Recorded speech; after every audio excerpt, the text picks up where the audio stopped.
إن قارون كان من قوم موسى فبغى عليهم وآتيناه من الكنوز ما إن مفاتحه لتنوء بالعصبة أولي القوة إذ قال له قومه لا تفرح إن الله لا يحب الفرحين وابتغ فيما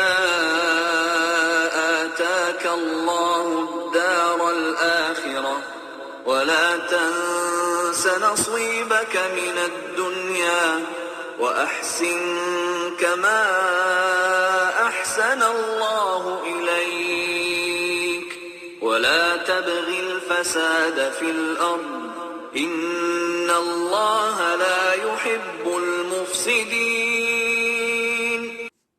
En vérité, Coré, Karun, était du peuple de Moïse, mais il était empli de violence envers eux. Nous lui avions donné des trésors dont les clés pesaient lourd à toute une bande de gens forts.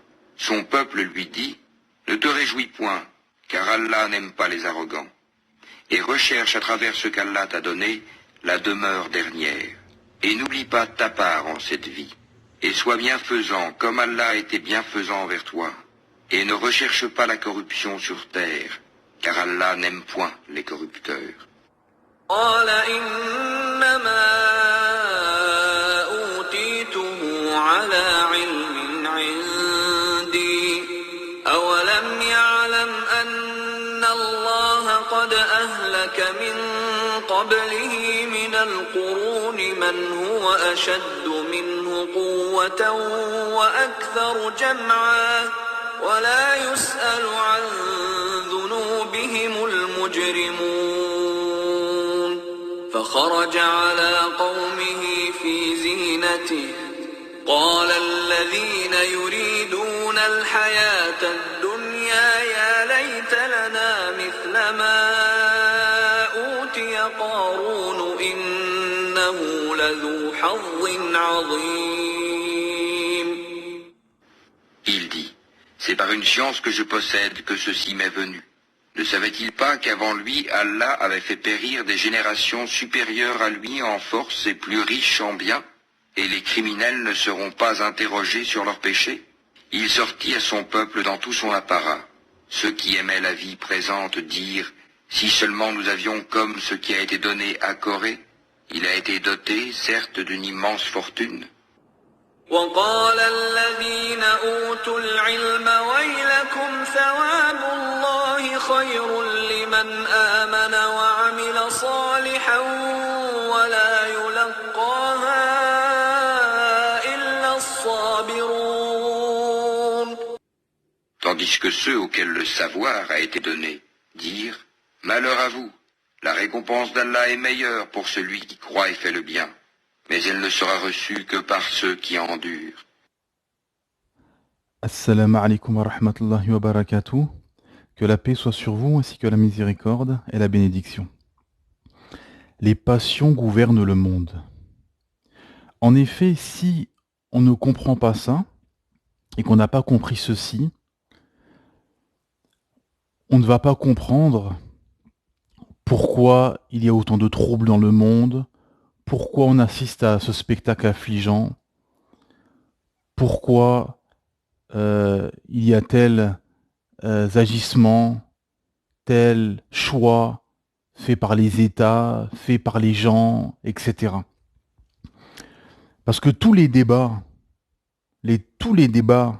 la plupart des débats qu'on va entendre, les guerres, toutes les guerres, la plupart des guerres en tout cas, les divorces, les ruses, les trahisons, les occupations, les manipulations, la géopolitique, les intérêts entre États, les agissements des uns et des autres, les motivations des uns et des autres,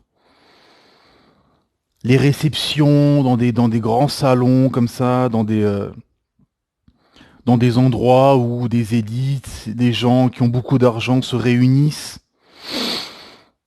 les salons, Les salons automobiles, les salons de la science, les salons de la technologie, les salons de ceci, les salons de cela.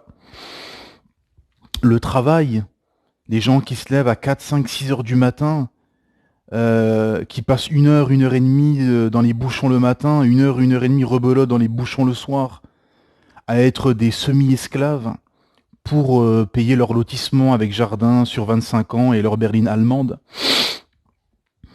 Ainsi de suite. Tout ceci, le pourquoi les gens se réveillent le matin, la plupart, bien évidemment on parle de l'écrasante majorité, on ne parle pas de ceux qu'Allah subhanahu wa ta'ala a fait miséricorde et a guidé. Ceux qui se lèvent le matin, qui courent, qui vont à gauche à droite, qui acceptent des humiliations, que ce soit au travail, que ce soit dans les affaires, que ce soit pour aller vivre dans tel pays ou tel pays, acceptent des humiliations, acceptent de se soumettre, acceptent l'inacceptable. Tout ceci, mes frères et sœurs, et vous qui n'êtes pas musulmans, tout ceci, le fond, c'est les passions. C'est les passions qui motivent les uns et les autres. C'est les passions qui motivent les gens. C'est les passions qui font tourner le monde. C'est pour tout ceci qu'on voit tout ce qui se passe. Les guerres, les conflits, les débats, les divorces pour un oui ou pour un non, la géopolitique, etc., etc.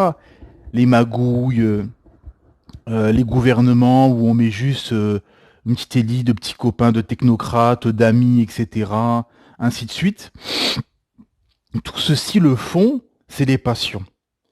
Et on arrive directement à pourquoi, du coup, le système en place, le système qui domine le monde, le système occidental, pourquoi le système combat l'islam? Pourquoi l'islam cristallise le monde? Pourquoi l'islam cristallise le monde? L'islam cristallise le monde car tout simplement l'islam est un frein aux passions, aux désirs et aux interdits. L'islam met des lignes rouges, l'islam met une morale, l'islam met une bienséance, l'islam préserve les bonnes mœurs dans la société. L'islam met un cadre pour protéger et pour que les gens vivent, cohabitent dans une bienséance, dans une justice sociale et dans un équilibre parfait pour sa prédisposition de son esprit, de son corps et de son corps, tout simplement. Et le système en place détruit le cœur des gens, détruit les âmes des gens et détruit le corps des gens. Détruit les corps des gens via l'alcool, la drogue, les jeux d'argent, ainsi de suite. Détruit les cœurs des gens via la perversion, la sexualisation des sociétés, etc. Et détruit les âmes des gens via l'athéisme, via le fait de renier la législation du Créateur et la loi du Créateur et de renier le Créateur. Petit à petit, mais ceux-ci ne vont pas vous le dire directement. Ils vont pas vous dire que c'est un système athée en France, non. On maquille ça avec la laïcité. On vous dit, nous c'est la laïcité, nous c'est la neutralité. Ils vont pas venir comme ça avec des bottes pleines de boue. Non, ils vont venir discrètement et vous dire c'est une neutralité, en fait, avec l'Église, on s'est mis... C'est un peu ça qu'on entend, le sous-entendu. Avec l'Église, on s'est mis d'accord pour qu'eux restent dans leur temple avec leurs chèvres, leurs bonnes sœurs et leur Bible, et que nous, on prenne le pouvoir et on décide des lois, et de ce qui est bien et de ce qui est pas bien. On déguise ceci. Alors qu'on sait très bien que c'est un système tyrannique qui fait tout pour athéiser les populations à terme, et ça a marché. Parce qu'entre la loi de 1905 de la laïcité à 2023, le taux d'athéisme a explosé en France, a littéralement explosé. Et c'était le but des élites malveillantes de l'époque et jusqu'à aujourd'hui. Parce que regardez, les sites internet qui cartonnent le plus dans le monde, c'est la pornographie, c'est les paris sportifs, c'est les jeux, voilà, les jeux en ligne, c'est les sites de rencontres, c'est les échanges de biens matériels, c'est les passions, pour justement appauvrir les gens intellectuellement, spirituellement, et les rendre esclaves finalement. Les rendre esclaves de la mode, des passions, etc. C'est voulu tout ça. C'est voulu. C'est pas comme ça. On a permis ceci, parce que l'humain, bien évidemment, l'humain par défaut, il suit ses passions. L'humain, par défaut, suit ses passions, ses désirs. Hein. Comme vous avez les athées qui vous sortent ces phrases. Oui, moi, je suis libre, je crois en rien, je suis... Non, t'es pas libre, t'es soumis à Satan. Il y a tes passions, tout simplement. Parce que justement, la ruse de Satan, c'est de se faire oublier, se faire discret, comme ça il peut pénétrer ton âme et te violer spirituellement et intellectuellement, tout simplement. Mais ça, c'est ce qui dépasse la masse. C'est ce qui dépasse la masse des gens, tout simplement. Et alors qu'en contrepartie, et même au niveau de l'audimat, quand vous regardez, vous prenez par exemple YouTube, les vidéos sur YouTube qui font 200 000, 300 000, 400 000 vues en 1 ou 2 jours, bah c'est le foot, c'est le rire, les blagues, c'est tout ce qui est autour des passions, les voitures, etc. Hein? Par contre, tout ce qui est da'wah, tout ce qui est de l'éveil intellectuel, tout ce qui est profond, tout ce qui est spirituel, etc., bah, ça fait 500 vues, 1000 vues, 2000 vues, 5000 vues, 10 000 vues, allez. Voilà. Parce que les gens sont dans une pauvreté intellectuelle et dans une paresse intellectuelle. Les gens veulent s'adonner à leur plaisir, à leur désir, et s'oublier finalement.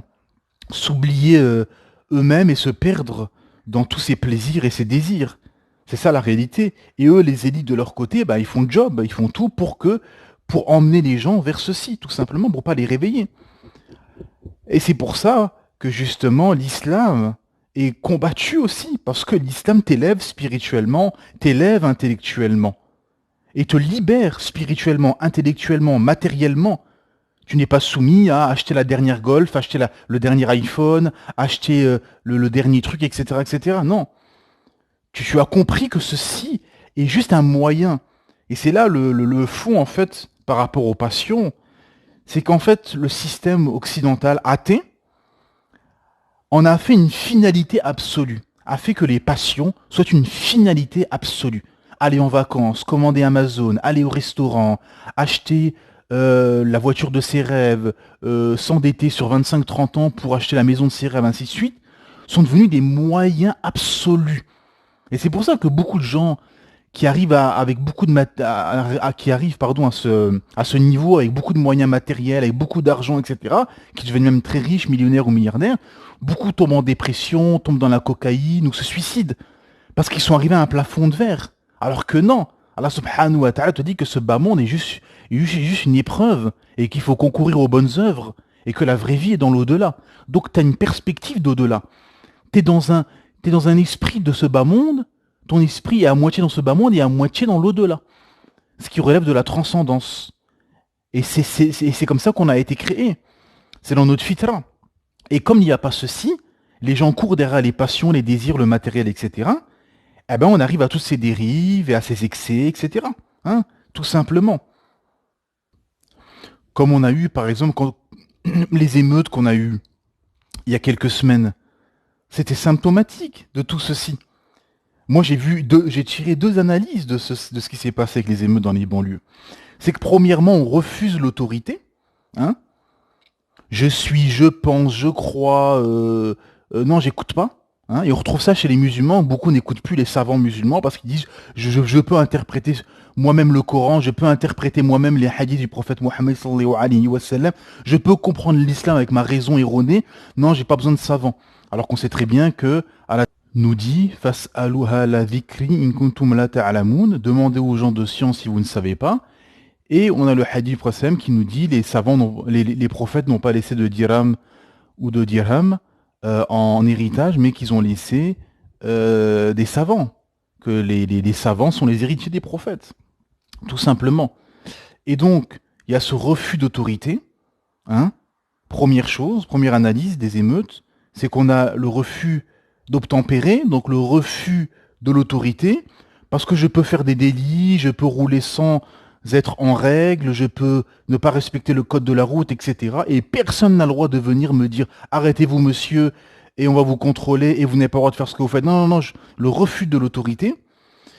Et deuxième chose, le refus de la mort. Parce que la réaction qu'il y a eu, même si on peut dire que c'est exagéré, que c'est abusé, que ci, que ça, la réaction par rapport à la mort a été disproportionnée.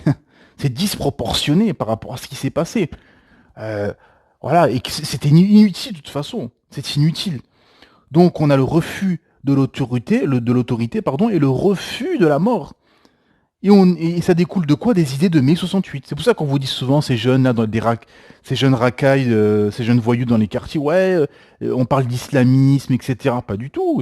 Ils sont issus de votre système, c'est des purs produits de mai 68. Ni Dieu, ni maître, ni mari, sans foi, ni loi, je fais ce que je veux, personne n'a rien à me dire, etc. Ils ont tout à fait enregistré et avalisé les idées de mai 68, tout simplement. C'est pour ça que, et on le constate de plus en plus, et ce qui va se passer dans les années à venir, c'est que vous allez avoir en fait trois types de discours. J'ai fait une analyse comme ça, et j'ai repéré qu'en fait, quand on discute avec les gens, quand on entend ce qui se dit à gauche, à droite, on voit qu'il y a trois catégories de discours qui se dégagent. Premièrement, il va y avoir, et il y a le discours qui arrange, hein, voilà. C'est le discours qui va dans le sens des passions et des désirs. On le voit là dans le milieu du foot, quand des footballeurs n'ont pas voulu mettre des maillots de foot avec, vous savez, les couleurs LGBT, etc. Bah, ils ont été limite lapidés sur la place publique, alors qu'on vous dit c'est la liberté d'expression, etc. Hein. Là, il y a quelques jours, là dernièrement, c'est tout frais, il y a un footballeur qui a dit une phrase dont je tairai le nom, mais qui est associé aux homosexuels, donc tout de suite, tout le monde s'offusque, alors qu'il l'a dit dans un contexte par rapport au match de foot qu'il faisait, et on en a fait un espèce de mot comme ça, homophobe, etc., et il a dû venir s'excuser. Ce footballeur a dû venir s'excuser, se mettre à plat ventre. Non, je regrette, j'aurais pas dû dire ça, etc. Comme un blasphème, alors qu'on vous dit c'est la liberté d'expression, c'est la liberté de choquer. Oui, mais pas tout ce qui va dans le sens des passions. Hein. Quand il s'agit des homosexuels, ah ben non, là t'as pas le droit. On vous dit c'est homophobe. Quand c'est les juifs, c'est antisémite. Enfin les juifs, les sionistes plutôt. Hein. Quand on critique le sionisme, l'État sioniste qui massacre nos frères et nos sœurs en Palestine, on vous dit antisémite. Hein. C'est-à-dire qu'on noie le poisson, on maquille les choses, alors que non. Non, on ne parle pas des juifs en tant que tels. On parle d'un système idéologique qui tue, qui fait le mal, etc. Ce n'est pas la même chose. Et là, pareil. Donc, quand ça va dans le sens des passions, là, il n'y a pas de liberté d'expression. Il faut que tu suis. Il faut que tu t'avalises. Et ce discours-là, même dans des discussions comme ça avec des gens, etc., quand vous allez parler des passions, des désirs, etc., dans des débats sur les plateaux de télé, etc., c'est le discours qui arrange, tout le monde va accepter, tout le monde va valider ce que vous dites. Il y a le deuxième discours, on va dire, qui n'est pas dérangeant. C'est un discours qui ne va pas forcément dans le sens des passions, qui n'est pas complètement matrixé, mais qui n'est pas dérangeant fondamentalement, hein. C'est-à-dire comme on a cette brochette de pseudo-imams qui passent à la télé, qui disent tout ce que le maître colon veut entendre. Et voilà, donc c'est pas un discours dérangeant, oui, blabla, si ça, l'islamisme, ils répètent les éléments de langage du système, etc. Sans citer de nom, hein, on les connaît, hein, les pseudo-imams corrompus qui passent à la télé, hein, qui ont la carte VIP sur les plateaux de télé, qu'on invite bizarrement que après un attentat, hein, qu'on n'invite jamais pour défendre les musulmans, je ne sais quoi. Bon, bref.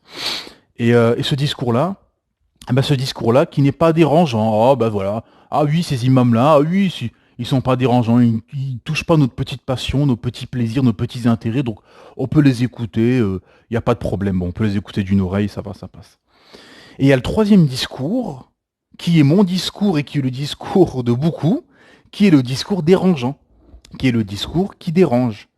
Qui dérange parce que premièrement, c'est qu'on met à nu la supercherie de ce système occidental et de leurs slogans et de leurs concepts corrompus, qui sont des concepts déguisés finalement, déguisés en liberté, mais qui en fait sont des dictatures, et qui appellent à Allah et à son messager, qui appellent à l'islam.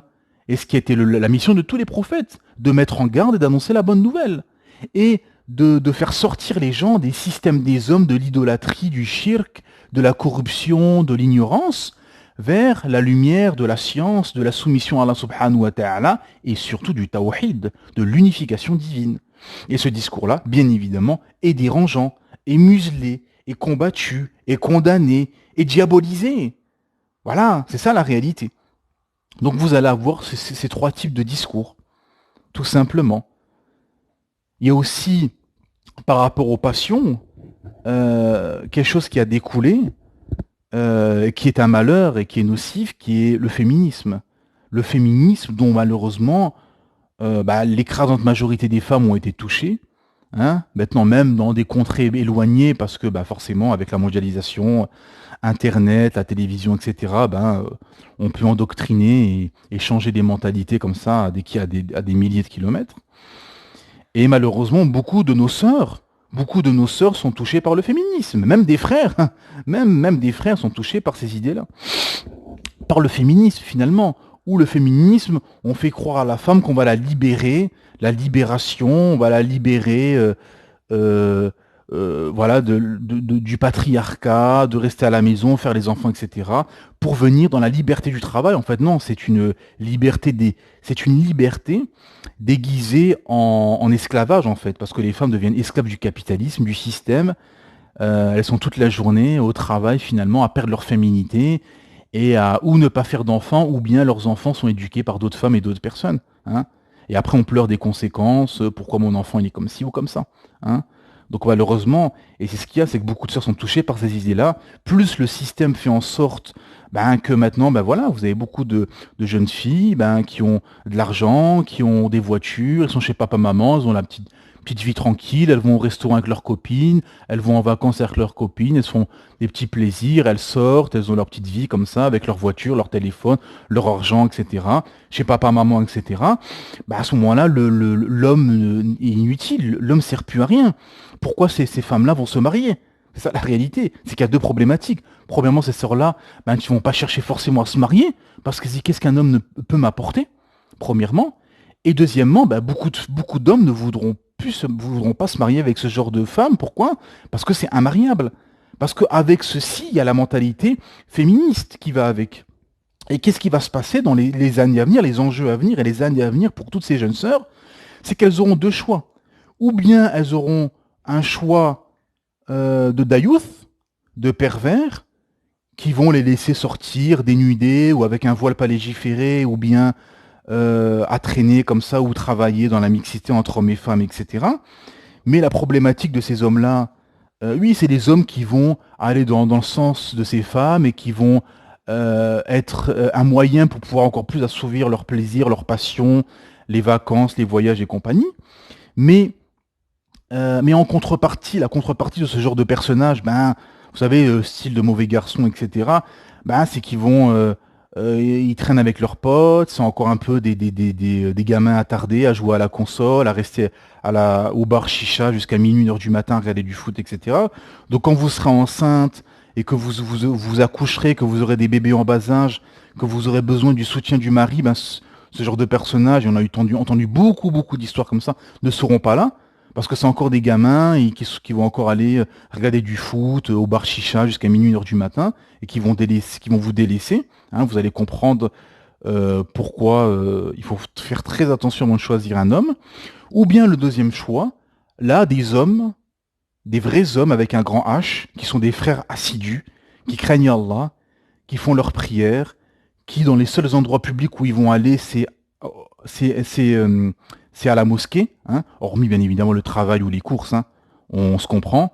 Les seuls endroits publics où ils vont fréquenter, ce seront les mosquées, alhamdulillah. Ils vont pas traîner le soir, etc., à sortir dehors comme ça, n'importe comment, avec n'importe qui, etc. Hein. Ils rentreront après la prière de l'Aïcha à la maison. Ils vont s'occuper de vous, s'occuper de leur famille, appliquer la sunna, inshallah, bi'idhnillah. Mais ces frères-là, ce sont des frères assidus qui vont dire, ma sœur, reste à la maison, fais des enfants, etc., etc. Donc les sœurs vont être pris comme ça entre ces deux types de futurs maris, donc un choix de raison ou un choix de passion. Et c'est ce qui va se passer dans les années à venir, tout simplement. Parce que malheureusement, beaucoup de sœurs sont piégées dans cette mentalité féminisme, d'assouvissement de passion, etc. Donc ça va être très compliqué dans les années à venir. Hein, on le voit très bien. L'autre jour, j'étais dans un space d'Africains où le sujet c'était sur l'égalité des femmes africaines avec les hommes africains, etc. Et on voit très bien clairement que le discours féministe a bouffé beaucoup de femmes. Et l'organisateur de ce space m'a laissé des femmes déblatérer le discours féministe, les laisser faire des tunnels avec des discours féministes, etc. Et dès qu'il y avait quelqu'un, c'était souvent des hommes qui venaient pour mettre, comment dire, contre-argumenter, il était coupé 24 fois en 5 minutes. On ne le laissait même pas développer. On ne laissait même pas développer ces personnes qui voulaient intervenir et contre-argumenter. Et voilà, on a entendu beaucoup de je pense, je crois, selon moi, beaucoup d'émotions, beaucoup de passion, les éléments de langage du capitalisme recrachés, et vous avez le discours féministe. Tout simplement, mes frères et sœurs, vous qui n'êtes pas musulmans. Et c'est ça ce qui se passe. Alors qu'en islam, il y a pas d'égalité, il y a la justice, il y a le droit, il y a des devoirs, il y a des règles, etc. Pour une harmonie, tout simplement, parce qu'on est différents. La femme a des attentes qui sont différentes de l'homme. L'homme a des attentes qui sont différentes des femmes. Voilà. Et seul Allah subhanahu wa ta'ala est légitime pour nous dire quelle est la place de la femme et quelle est la place de l'homme, parce que c'est notre créateur. Et c'est lui qui a créé nos âmes, notre fitra, notre prédisposition, etc. Tout simplement. Et c'est ce qu'il y a aussi malheureusement dans la communauté musulmane, vous avez beaucoup de gens malades du cœur. Vous avez beaucoup d'ennemis de l'islam qui sont déguisés en musulmans. Quand vous expliquez, vous faites da'wah, vous essayez de réformer vos familles ou les gens, etc. On entend, vous savez, ces sobriquets. Tu fais ton imam. Rappelle-toi avant comment t'étais. Rappelle-toi avant, t'étais pas comme ça. Tu faisais pas la prière, t'étais égaré. Oui, naam, bien évidemment, oui. Comme tous les sahaba, tous les compagnons du prophète, ils étaient égarés avant d'être guidés. Alhamdulillah. Tout le monde, parce que le prophète est venu à appeler les gens à l'islam. Et comme il a appelé les gens à l'islam, il n'y a personne qui était encore musulman. Voilà, c'est des mouchriks. Les sahaba ont fait le pire péché en islam, qui est l'association à Allah subhanahu wa ta'ala. Hein? Alhamdulillah, mais ils sont devenus les meilleurs des hommes, ils se sont repentis. C'est ça qui compte. Et beaucoup qui sont malades du cœur n'ont pas compris ceci. On s'en fout du passé. Ce qui compte, c'est maintenant, qu'est-ce que tu es devenu? Qu'est-ce que l'islam a fait de toi? Est-ce que ça t'a changé? Comme nous disait un shir, La ilaha illallah, Muhammad al-Rasulullah, les sahaba, les compagnons du prophète Muhammad sallallahu alayhi wa sallam, ça les a changés complètement. Ça les a changés, eux-mêmes en profondeur, au fond d'eux dans leurs âmes, et ils ont changé le monde, ils ont retourné le monde dans le bon sens du terme. Est-ce que nous, ça nous a changé? Ça nous a pas beaucoup changé. Subhanallah azim. Et vous avez ceci, beaucoup de gens malades du cœur qui vous disent ça. Et ça vient à quoi? Ça vient, on arrive au prophète Lot, alayhi salam, quand il a appelé à Sodome et Gomorrhe son peuple à arrêter l'homosexualité, qu'est-ce qu'ils ont dit? Ce sont des gens qui veulent se purifier. Ce sont des gens qui veulent rester purs. C'est exactement la même chose qu'on entend aujourd'hui. Mais t'es qui? Tu crois que t'es meilleur que nous? T'es qui pour juger? Tu te crois pur? Mais qu'est-ce qu'il a celui-là? Pourquoi il veut se mettre en avant comme ça? Pourquoi il veut pas rester dans la médiocrité avec nous, là, dans la boue, dans la crasse? Pourquoi il veut pas rester médiocre comme nous? Pourquoi il veut pas être dans la boue, là, dans la crasse, là, en bas, dans la cave, dans l'obscurité, là, avec nous? Qu'est-ce qu'il veut, là? Pourquoi il veut être sur la pelouse, là, dans la lumière, là? Qu'est-ce qu'il a? Qu'est-ce qu'il a, celui-là? Pourquoi il veut pas être dans la boue, la crasse et la médiocrité avec nous? Voilà, c'est exactement ceci. Ce qu'a dit le peuple de Qawm Lot, le peuple de Lot, alayhi salam. Ce sont des gens qui veulent se purifier. Pourquoi? Parce qu'ils voulaient pas faire quelque chose qui est contre nature, l'homosexualité. Et là, c'est pareil. Ça veut dire comme, en contrepartie, toi, tu reviens vers Allah Ta'ala, on a les mêmes sobriquets de purification. Ils veulent être purs, ces gens-là. Ils se prennent pour ci, ils se prennent pour ça, ils se prennent pour des savants, ils se prennent pour... Non, on appelle juste à Allah et à son messager, tout simplement. Ce que Allah subhanahu wa ta'ala nous a ordonné, tout simplement.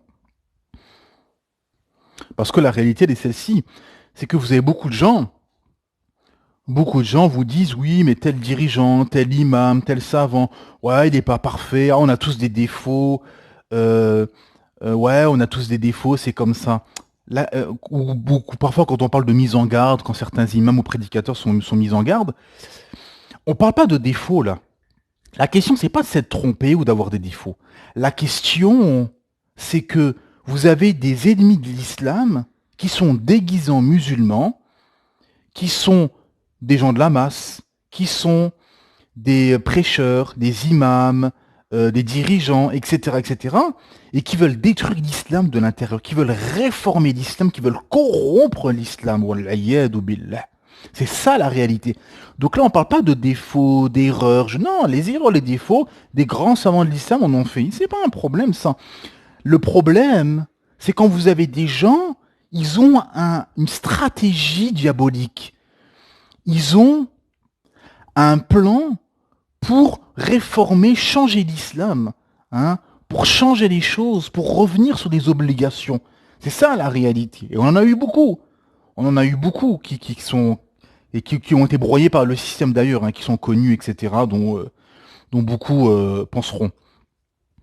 Et c'est ça le fond, mes frères et sœurs. C'est que vous avez des gens malveillants qui sont des musulmans, qui sont des ennemis de l'islam, mais déguisés en musulmans, et qui corrompent. Voilà, le prophète a parlé de ces gens-là, de ces imams aux portes de l'enfer à la fin des temps. Et il y en a beaucoup. C'est ça la réalité. C'est pour ça que quand une personne vous parle, confrontez ses dires à la révélation. Est-ce que ces dires sont en concordance avec la révélation? Est-ce qu'il autorise des choses que Allah Ta'ala a interdit? Est-ce qu'il interdit des choses qu'Allah Ta'ala a autorisées? Ainsi de suite, tout simplement. Est-ce qu'ils prennent une partie du livre et ils cachent une partie du livre, hein? Voilà la réalité. Et beaucoup de musulmans tombent dans ça. Prennent une partie du livre et n'acceptent pas une autre partie du livre. C'est ça la réalité. Pourquoi? Parce qu'on est dans ce logiciel, dans cette mentalité. Je pense, je crois, je consomme. Tu consommes, donc tu existes. Je consomme, donc j'existe. Je pense, je crois, selon moi. Voilà, tous ces slogans comme ça, où les gens se sont érigés en divinité, ou se mettre, voilà, Yadoubila, beaucoup veulent se mettre au niveau d'Allah, subhanahu wa ta'ala, mais sans le savoir, hein. Ça, c'est la ruse de Satan, en disant je pense, je crois, et ils reviennent sur des versets, sur des hadiths, et ils veulent interpréter selon eux des versets, des hadiths, des consensus, des règles, etc. de l'islam. Voilà. Des règles, des usul, des fondements de l'islam, etc., selon leurs raisons erronées. Parce qu'ils se sont érigés, ils veulent s'ériger comme ça, pour pouvoir... parce qu'on est dans ce logiciel de divinisation des choses et des gens et des personnes. Hein. Et la problématique, elle est là. Parce que le fond, on arrive toujours à la même chose. Au fond, c'est les passions. C'est les passions. Ce qui motive les uns, les autres, les réformes, les ci, les ça, etc. C'est qu'au fond, il y a des maladies de passion, de désir. Parce que l'humain, il est comme ça. Hein. Au début de cette intervention, on a eu une sourate qui a été révélée, sourate al-Qasas, quelques versets, où justement, ça nous parle de ceci. Ça nous parle de Qarun. Qarun, du peuple de Moïse, hein, qui avait des trésors, etc. Hein, en résumé, c'est quelqu'un qui avait des trésors, etc. Et les gens l'ont envié. Les gens l'ont envié, etc. Et ceux qui avaient le savoir savaient que ceci, que c'est que de la supercherie. Tout ceci, cet argent, etc., ça ne va pas te sauver. C'est pour ça qu'ils ont dit, malheur à vous, la récompense d'Allah est meilleure pour celui qui croit et fait le bien. C'est ça qui compte. C'est pas les biens matériels. Et les gens, quand ils l'ont vu, ils ont vu Qarun avec ses biens matériels, etc., et ils l'ont envié. Ah, si seulement nous avions comme ce qui a été donné, octroyé à Qarun. Hein? Mais avant ça, Allah Ta'ala dit à Qarun, prends ta part de ce bas monde. C'est pour ça que ce bas monde, bien évidemment, il y a des choses, il y a des biens dans ce bas monde, mais qu'il faut les utiliser à bon escient.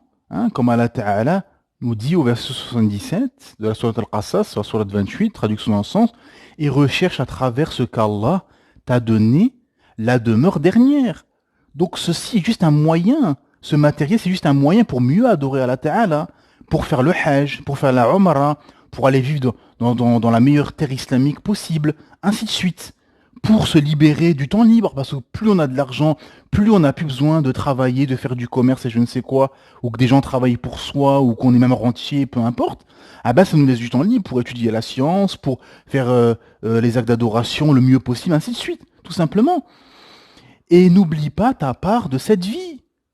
t'as une part dans cette vie, mais il ne faut pas que ce soit un moyen absolu, comme ce système occidental a fait que les biens matériels soient une finalité et un bien et une finalité absolue, tout simplement. Et sois bienfaisant comme Allah a été bienfaisant envers toi et ne recherche pas la corruption sur terre, car Allah n'aime pas les corrupteurs. Allahu Akbar. Et après, une fois qu'Allah Ta'ala a englouti Aaron, eh bien ceux qui la veille souhaitaient être à la place de Qarun se mit à dire ah, il est vrai qu'Allah augmente la part de qui il veut parmi ses serviteurs ou la restreint si Allah ne nous avait pas favorisés et il nous aurait certainement fait engloutir. Ah, il est vrai que ceux qui ne croient pas ne réussissent pas. Allahu Akbar. C'est-à-dire que les gens qui ont envié ce personnage, finalement, ont compris après que non. La finalité, ce qui compte, c'est l'agrément d'Allah subhanahu wa ta'ala et d'utiliser ses biens pour cheminer et pour se rapprocher d'Allah subhanahu wa ta'ala. Et la problématique, elle est là, c'est que malheureusement, on a beaucoup de musulmans qui tombent dans ce piège et qui vivent finalement une vie pour lui. Beaucoup de musulmans ont une vie comme ça, qui vivent pour soi. Ils s'en foutent si le monde s'effondre, si la société explose. Même si sa famille elle est égarée, il n'en a que faire. Lui, ce qui compte, c'est ses plaisirs. C'est assouvir ses désirs, assouvir ses plaisirs. Il est, comment dire, dans un copiage, finalement, du modèle athée, en quelque sorte. Parce que tu vis comme eux, tu penses comme eux, tu manges comme eux, tu as les mêmes habitudes que eux, tu as les mêmes objectifs que eux, tu es comme eux. D'accord? Tu es croyant, tu es musulman, etc. D'accord? Mais tu vis comme eux. Ton logiciel, il est comme eux. Ta boussole, elle est dirigée au même endroit que eux. Alors que la boussole du musulman, ça doit être l'islam, le Coran, la sunna, se détacher de ce bas monde, divorcer de ce bas monde, et de faire chaque chose en se disant est-ce que c'est agréé par Allah subhanahu wa ta'ala, pas agréé par ses passions, ses désirs, etc. Et beaucoup de musulmans sont tombés dans ça. Beaucoup de musulmans ont copié le modèle athée. Et ils en ont que faire de la société, du monde, la da'wa, de réformer les gens, etc. Alors que, justement, le musulman doit réformer et faire da'wa dans la société. Comme les sahaba, quand ils rentraient dans une cité, ils réformaient cette société. Et le musulman doit être comme ça, il doit réformer. C'est pour ça que c'est cette sourate Kuntum khayra ummatin ukhrijat lin-nas ta'muruna bil ma'ruf wa tanhauna 'anil munkar wa tu'minuna billah. Vous êtes la meilleure communauté qu'on a fait surgir aux gens, vous autorisez le convenable, blâmez le blâmable et croyez en Allah. Omar ibn Khattab radhiyallahu anhu disait que si la personne vit pour lui, vit pour ses passions, ses désirs et qui ne fait pas ça, qui ne commande pas le blâmable, n'ordonne pas n'ordonne pas le convenable et ne blâme pas le blâmable, eh ben, il ne rentre pas dans ce verset, il ne rentre pas dans la meilleure communauté. Subhanallah. Donc c'est ça que le musulman doit avoir comme logiciel. Il doit réformer la société, il doit se dire ça, il doit être optimiste, se dire que Inch'Allah, ça ira mieux. Fais da'wa dans ta famille, réveille ta famille, et il y aura le fruit, bi'idhnillah. Inch'Allah, bi'idhnillah. Allah Ta'ala est juste, il y aura le fruit. Fais da'wa, prêche avec ilm et hikmah, avec science et sagesse, tu verras. Petit à petit, tu vas voir, hop, telle fille dans ta famille, hop, alhamdoulilah, mets le hijab maintenant. Parce que t'as été une cause. Hop, ton cousin, il commence à prier. Lui, alhamdoulilah, laisse pousser la barbe, ainsi de suite. Alhamdoulilah, petit à petit, tu vas voir ce travail et ça va te motiver. Et c'est ça le musulman. Il ne doit pas tomber et vivre comme ça, comme un athée, juste manger, boire, les vacances, consommer, etc., etc. Et il s'en fout du monde, comment va le monde, etc. Il pense juste à assouvir ses désirs. Finalement, sa pratique est bancale, la da'wa inexistante, et le bien pour la société, finalement, et c'est le néant. Donc c'est ça le malheur de beaucoup de gens. Donc le musulman, il doit comprendre la société, doit comprendre l'époque dans laquelle il est. Il doit, comme disait le shir de notre shir, un œil sur le texte, un œil sur le contexte, voir qu'est-ce qu'Allah Ta'ala attend de nous, la révélation, voir la société, avoir une stratégie, faire da'wa, réveiller les gens et extirper les gens de cette dictature, de tout ce que j'ai développé, des passions, des désirs, des plaisirs, etc., etc., qui veut finalement rendre les gens esclaves, tout simplement. Les élites occidentales veulent pénétrer finalement les âmes des gens, les rendre esclaves de la mode, esclaves des passions, Mais tout ça, bien évidemment, déguisé avec des slogans et concepts tels la liberté, l'égalité, la laïcité, le féminisme, etc. et compagnie, ou la démocratie avec comment dire, un choix déguisé de faire croire aux gens qu'ils ont la possibilité de voter, alors que le pouvoir restera toujours dans les mains d'une petite élite malveillante.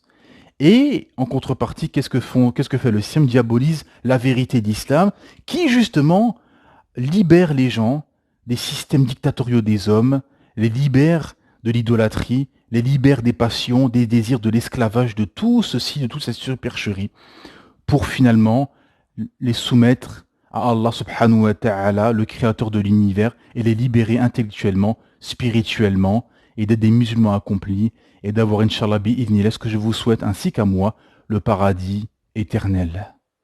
Subhanakallah bihamdik, shadu an la ilaha illa ant, astaghfiruka wa atubu ilayk.